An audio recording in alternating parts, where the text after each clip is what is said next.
Let's dive into forecasting by heading over to the Forecasting tab. Here, we can create forecasts by account, by scenario, and by cost center. For the purpose of this example, we won't utilize a cost center.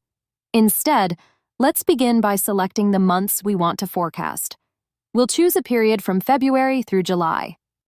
You'll notice on the forecast grid that months with existing results can't be forecasted.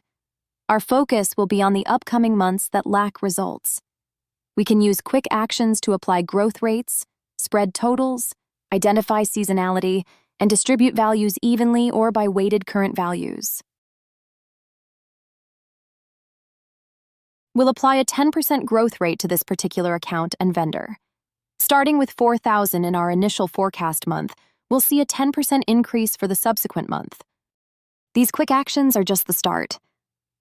In advanced forecasting, we can copy from base to best or worst scenarios and compare them.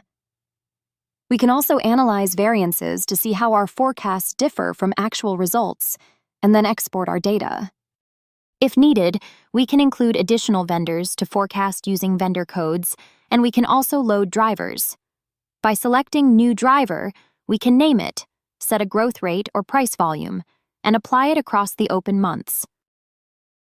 At the top, there's a summary view where all account forecasts are loaded, allowing us to export the data for more in-depth analysis.